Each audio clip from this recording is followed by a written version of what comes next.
technologies that are dominating today. 세상을 지배하는 기술들을 잘 봐봐요. 그런 기술들이 왜 세상을 지배했느냐? Faster, harder, stronger, smarter. Harder, better, faster, stronger. 더 빠르고 더 단단하고 더 강한 더 똑똑한 방식으로 힘을 전달하기 때문입니다. This all calls to mind Sun Tzu, author of The Art of War. 손자병법에도 나오는 얘기잖아요. 어떤 전투든지 지형이 가장 중요한 요소다. 디지털 금이 그냥 금보다 수천 배는 좋은 이유가 바로 이겁니다. 이 모든 측면에서 더 낫거든요.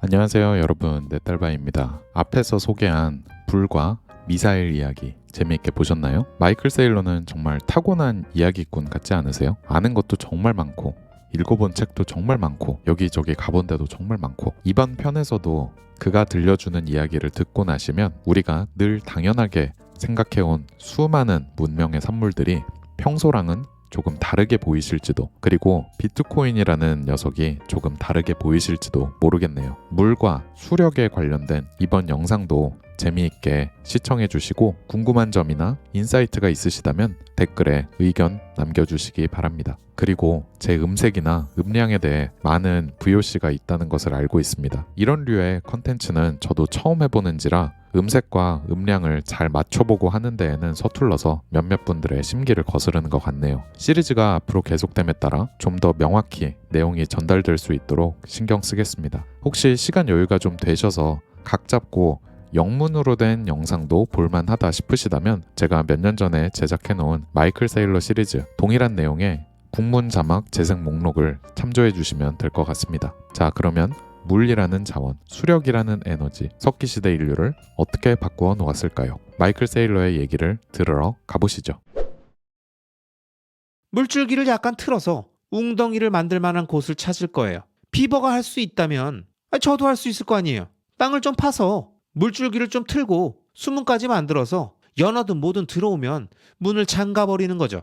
이렇게 물줄기를 틀어서 나만 쓸 수 있는 웅덩이를 만들면 그 웅덩이 크기가 크든 작든 간에, 혹은 엄청난 양의 물을 안 쓰고 그냥 흘려보내든 간에 무슨 상관입니까? 어차피 무한대잖아요. 웅덩이 안에 수백 마리의 물고기들이 잘 갇혀 있으니 블루라군 영화처럼 착살 들고 물고기 쫓아다닐 필요도 없습니다. 이건 역시 공정한 싸움이 아니죠. 낚싯바늘도 필요 없어요. 다이너마이트로 잡는 겁니다. 웅덩이를 냅다 폭파시켜버린 다음에 걸어가서 줍줍하면 되는 거예요. 다이너마이트가 없다면 물줄기를 이미 틀어놨으니까 물은 계속해서 들어올 텐데 물고기가 얼마나 많이 유입되겠습니까? 전부 다 제 거인 거죠. 웅덩이에 한번 들어온 물고기들을 가지고 제가 뭘 할 것 같습니까? 하루에 한 마리씩만 잡으면 됩니다. 그냥 웅덩이 안에서 헤엄치게 냅두는 거예요. 겨울이 와서 물이 얼면 무슨 상관이에요? 작은 구멍 하나 뚫어서 매일매일 한 마리씩 잡아 먹으면 됩니다. 힘들게 쫓아다닐 필요가 없어요. 사냥감을 쫓아다니다 보면 발목을 삘 수도 있고 잘못해서 발목이 부러지면 죽는 거잖아요. 뭔가 열심히 쫓아다니다가 늑대물이나 마스터돈을 만나기라도 하면 또 도망 다녀야 하고요. 이처럼 수력은 마실 것, 먹을 것을 우리 앞에 갖다 줍니다. 또한 나를 위협할 만한 동물이 있다고 생각이 들면 주변에 도랑을 파놔서 접근 못하게 하면 되는 거예요. 해자를 만들어 놓는 거죠. 만약 내가 해변에 산다면 나는 천연 조수지를 찾으면 됩니다. 그리고 그 안으로 무슨 동물이든 알아서 기어들어오게 두면 되지 않을까요? 혹시 메인주에 랍스터맨을 본 적이 있나요? 랍스터맨? TV에서만 본 적 있는 것 같은데요. 만약 랍스터맨에 대해 처음 듣는 사람이라면 가재를 통발로 잡는 사람이라고 생각하겠지만 실제로 뭘 하는지를 보면 가재를 사냥하거나 잡는 게 아닙니다. 가재 농사를 짓는 거죠. 사냥과 양식은 큰 차이가 있죠. 통발을 만들어서 그 안에 가재가 좋아하는 청어 같은 것 좀 넣고 통발 여러 개를 바다에 던진 다음에 그냥 기다리면 됩니다. 게으른 가재들은 통발로 기어들어와서 먹이를 먹지만 결국 갇히겠죠. 통발을 끌어올려서 큰 가재는 잡고 작은 가재는 그대로 둡니다. 더 클 때까지 기다리는 거죠. 랍스터맨들은 일종의 가재 농업을 하고 있는 겁니다. 가재들은 가재 호텔에서 평생 행복하게 사는 거죠. 가재 입장에서도 그렇게 나쁜 건 아니잖아요. 제가 만약 당신한테 공짜로 먹여주고 재워주는 대신 70세가 되는 해에 잡아먹겠다고 하면 이건 굉장히 별로겠지만 만약에 750살까지 이걸 해준다면 어떨 것 같나요? 35살까지 자유롭게 살다가 바라쿠다한테 잡혀먹히는 것보다 낫지 않겠어요? 가재 입장에서는 자연보다는 바닷가재 호텔에서 사는 게 더 나을 수도 있다는 거죠. 게다가 10배는 더 오래 살잖아요. 얘네들이 그렇게 오래 살 수 있는 건 아니니까요. 가재들은 실제로 이걸 좋아합니다. 길들여진 거죠. Nature tends to pursue the most energy efficient strategy available to it, right? 그렇네요. 자연은 어차피 가장 에너지 효율적인 방식을 추구하잖아요. 절벽으로 염소 새끼 끌고 가는 독수리나 지금 얘기한 랍스터 호텔을 즐기는 가재나 뭐 물줄기를 틀어서 연어 떼를 잡으려는 인간이나 결국 효율적인 거, 가성비 높은 옵션을 취하려는 경향이 있는데 그게 어떻게 보면 우리가 흔히 말하는 생산성이라는 거의 본질 그 자체잖아요. 에너지를 채널링하는 겁니다. 한 곳으로 모아서 집중시키는 거죠. 그죠? 낭비되는 과정을 없애는 거기도 하고요. 최대한 효율적이고 유용한 방식으로. The pyramids got built 2,000 years before Cleopatra and Caesar. 클레오파트라, 시저가 있기도 전인 2000년 전에 피라미드가 있었습니다. 대체 어떻게 그 돌들을 끌어올렸을까요? 유튜브에서 예전에 본 게 있는데 2톤, 4톤씩 하는 돌을 위로 옮기기 위한 수력 엘리베이터가 나오더라고요. 정말 그렇게 했을 거라고 생각이 되더군요. 피라미드를 짓기 위한 수력학. 유튜브에서 본 적은 없어요. 제가 본 거는 뭐 통나무를 아래 깔아서 굴리는 거? 수력을 어떻게 사용했다는 거죠? 튜브 같은 구조에 물이 차 있다고 가정해봐요. 튜브 하단부터 시작하는 건데 물에 뜨는 것들을 달아놓는 거죠. 동물 가죽으로 풍선을 만들고 돌에 매달아 놓으면 부력을 이용해서 위로 나오는 거예요. 튜브끼를 쭉 따라서 옮길 수 있는 거죠. 1000피트의 돌을 옮기는 건 어렵지만 20피트 정도는 옮길 수 있을 테니까요. 수로를 이용해서 물건을 옮기는 거랑 같은 원리인데 게이트를 닫아서 한쪽 입구를 막아놓고 물건을 띄운 다음에 반대편 출구를 열어서 나오는 거죠. 이런 게 줄줄이 소세지처럼 있으면 수십만 톤의 돌들을 물을 이용해서 쉽게 옮겨지는 거예요. 와우. 핵꿀잼 인정? 그 방법이 가장 타당해 보인다는 게 제 생각입니다. 이처럼 물을 이용하면 양식도 해, 고기도 잡아, 안전도 확보해, 위생시설에도 사용할 수 있어. 물과 그 역학을 이해하지 못했더라면 문명의 요람 같은 건 없었을 겁니다. 또 다른 예시를 들어보겠습니다. 산토리니에 가보면 거기는 아래를 조망할 수 있는 칼데라 위에 지어져 있습니다. 그 하얀색 도시 말씀이시죠? 정말 아름다운 도시죠. 지금은 20세기서부터 항구에서 엘리베이터를 타고 올라갈 수 있습니다. 근데 보니까 내려가는 길에 당나귀를 타고 갈 수도 있더라고요. 올라갈 때 내려갈 때 다 타볼 수 있어요. 그래도 전 운동이 최고다라고 생각해서 당나귀를 왜 타지? 걸어 내려가면 된다고 생각했죠. 엘리베이터도 뭐 굳이 탈 필요가 있나 싶었고요. 그래서 계단을 내려가기 시작했고 그리 힘들진 않았어요. 그렇게 당나귀들이 오르내리는 계단을 걷고 있는데 제 눈에 뭐가 띄었게요? 당나귀 응가가 엄청 많았을 것 같은데요? 얼마나 많이 봤을까요? 아마 보고 싶은 것 그 이상으로 보셨겠죠? 아마도 그것은 강? 당나귀 배설물이 강이 되어 흐르고 있었습니다. 생각해봐요. 이건 고작 가끔 있을 관광객이나 태우는 3마리에서 4마리가 싼 똥일 뿐입니다. 근데도 똥물이 흐르는 강이 된 거예요. 이리저리 피해서 걸어도 밟고 지나갈 수밖에 없어요. 그래서 그때 든 생각은 100배 정도 더 많은 당나귀가 도시 한가운데에 있었을 때는 어땠을까? 이걸 대체 어떻게 치웠지? 그 옛날엔 고압수 호수 같은 걸로 치울 수도 없었을 거 아니에요. 심지어 21세기인 지금도 당나귀 똥물강을 안 치우는데 3000년이 지난 지금도 제대로 된 방법을 못 찾는 거죠. 자, 그러면 3000년 전으로 돌아가서 사고 실험을 해보자고요. 동물의 힘을 이용해 물건을 옮기는 도시의 삶은 어땠을까요? 엄청 별로였을 것 같아요. 끔찍하겠죠? 그리고 비위생적이죠. 파리, 장티푸스, 세균이 들끓었겠죠. 그리고 똥이 마르면 입자들이 분진이 되어 여기저기 날리겠죠. 거기서 숨 쉬고 냄새 맡고 개끔찍합니다. 그런 환경에서 뭘 먹고 마실 수가 있었을까요? 이건 뭐 편하고 불편하고의 문제가 아니라 생사의 문제입니다. 위생 문제를 해결하지 않고는 여러 사람들이 모여 살 수 없습니다. 바로 그때 아주 본능적으로 떠올랐던 거죠.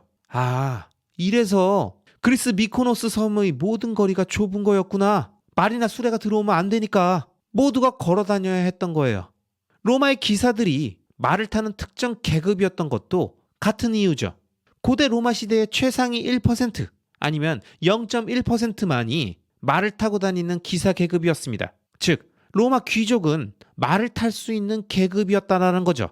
당시의 시내로 말을 타고 들어올 수 있는 것 그 자체가 돈과 권력을 의미하는 것이었습니다.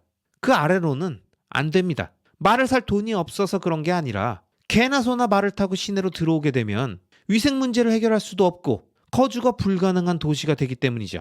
따라서 대부분의 고대 도시들에서는 사람이 모든 일을 해야 했습니다. 여기서 딜레마가 발생하죠. 물건들을 어떻게 옮기지? 어떻게 하면 깨끗하게 동물 응가가 없이 물건들을 이리저리 옮길 수 있을까? 우리에게 필요한 게 뭐다? 위생 시스템을 오염시키지 않는 깨끗한 에너지원. 정답은 배. 왜 배가 필요하죠? 내에 있는 25개 정도의 항구 도시, 그리고 1년 중에 적어도 6에서 9개월은 이 도시들을 안전하게 왔다 갔다 할 수 있는 곳, 상당히 잔잔한 바다여야 하죠. 어쨌든 물이 반드시 있어야 하고요. 왜냐? 내륙 도시들 간의 상품 서비스를 옮길 때 동물들을 이용하면 그냥 더럽습니다. 비위생적인 환경에서는 문명이라는 게 결코 발달할 수 없는 거죠. 이야, 지중해가 정말 이상적일 수밖에 없었겠네요. 완벽한 조건을 갖췄죠. 육지가 보이는 거리에서도 항해가 가능하니까 항로를 잃을 일도 별로 없고 항구도 아주 많고 해수면도 비교적 잔잔하고 또 정박할 수 있는 곳도 많죠. 모든 제국들을 살펴보면 페네키아, 로마, 베네치아, 대영 제국 등 지중해에 있는 위대한 제국들의 항구를 여행해보면 항상 이런 식입니다. 코르시카 섬에 있는 보니파시오를 예를 들어볼게요. 기원전 1000년에는 페니키아 제국의 항구였습니다. 그리고 기원전 500년 전에는 그리스 제국의 항구였죠. 그 다음에는 카르타고인들이 와서 카르타고의 항구가 되었고요. 그리고 나서 로마 애들이 와서 로마의 항구가 되었죠. 그 다음에는 베네치아 애들, 그리고 최종적으로는 대영 제국의 항구가 됩니다. 몰타, 코르프 등 지중해의 수많은 항구들의 역사에서 있었던 일이죠. 왜 이런 일이 벌어졌냐 하면 지중해를 장악하려면 강한 계절풍이 불 때 1에서 2일 내로 도착해서 정박할 항구가 필요합니다. 즉, 항구 네트워크를 얻으면 악천 후에도 배를 잃지 않는 거죠. 이런 네트워크가 없어서 당신을 받아줄 항구가 일주일 항해 거리에 있다면 날씨가 안 좋아지는 순간 암초를 만나 죽는 거죠. 이런 겁니다. 이 모든 것들이 지정학적인 항해 네트워크인 거고, 따라서 지중해는 문명 태동의 좋은 도가니였죠. 여기에 수력 운송의 힘까지 생각해보면 이런 네트워크를 가지지 못했을 때 밀도 있는 경제가 만들어질 수 없음을 깨닫게 되는 거죠. 제가 물 얘기하면서 농업 얘기는 거의 하지도 않았죠. 하지만 원리는 같습니다. 제가 당신을 아무데나 떨궜는데 거기에 과일나무가 있다? 이러진 않을 거예요. 오, 이런 공터에 과일나무가? 다른 과일나무가 어디 있는지 18마일 정도 걸어서 찾아보자. 그리고 5마일 또 걸어서 물고기가 어디 있는지 찾아보자. 그냥 고기 잡는 웅덩이 옆에 100그루를 심으면 되잖아요. 인간은 그리 멍청하지 않아요. 구석기인이 지금의 우리보다 더 똑똑하고 더 힘세고 더 강하다고 충분히 생각해 볼 수 있습니다. Inventions were leading towards increasing economic or energetic density, and that's what actually provided the bedrock on which to build a civilization.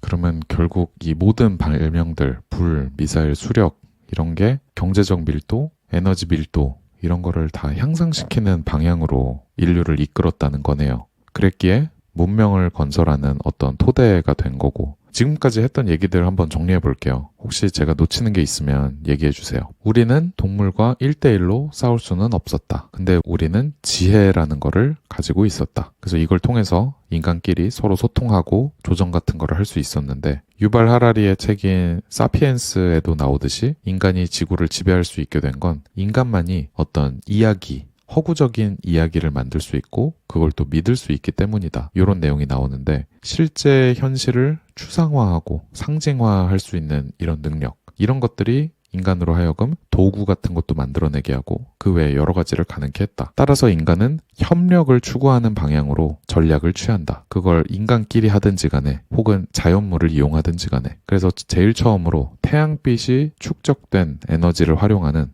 불이라는 거를 가지게 되었다. 이 불이라는 것이 인간의 진화를 가속화시킨 측면도 있었는데 음식 등을 통해 더 많은 칼로리를 방출하면서 우리의 인지 발달을 가능케 했다. 뇌로 에너지가 많이 가게 했으니까. 또한 금속 가공을 가능케 했으니까 단단하고 강하고 어떤 더 나은 그런 도구를 손에 넣을 수 있었죠. 그래서 이런 점을 곰곰이 생각해보면 인간이 그때그때 내린 어떤 선택들, 마일스톤들이 인간의 진화를 이끌었다는 건데 상호작용을 한 거네요. 인간은 도구를 만들고 그 도구들은 인간을 더욱더 발전시키고, 이거는 나중에 돈 이야기를 하면서 반드시 나올 얘기이기도 하죠. 자, 그 다음은 미사일.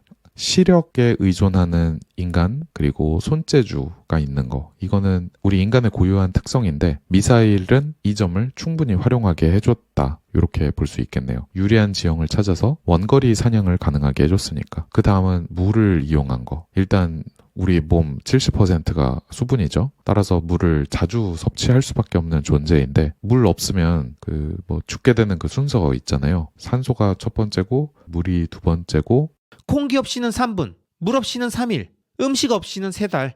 네네, 그거요. 예전에 본 것 중에 물이 없으면 피눈물이라는 게 실제로 난다고 하더라고요. 극심한 탈수의 증상이 눈에서 피가 나는 거래요. 아무튼 이처럼 신선한 물이라는 거는 우리 생명 유지에도 중요하고 농업에도 중요하고 아까 부력 얘기하신 것처럼 중력을 극복하는 데도 매우 중요했죠. 그래서 물의 부력을 이용하면 커다란 어떤 스케일의 구조물도 만들 수 있고 결국 규모의 경제도 이룰 수 있는 이런 건데, 야, 정말이지 이 불, 미사일, 수력 이것만 딱 봐도 인간이 대체 왜 그렇게 특별한 존재였을까? 이 질문에 대한 정말 훌륭한 인사이트네요. We got to do all that to get to the Iron Age.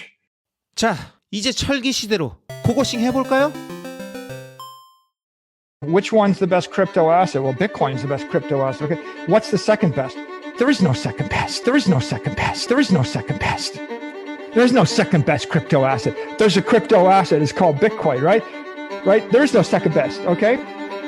But take all your money, buy Bitcoin. Then take all your time, figure out how to borrow more money to buy more Bitcoin. Then take all your time and figure out what you can sell to buy Bitcoin.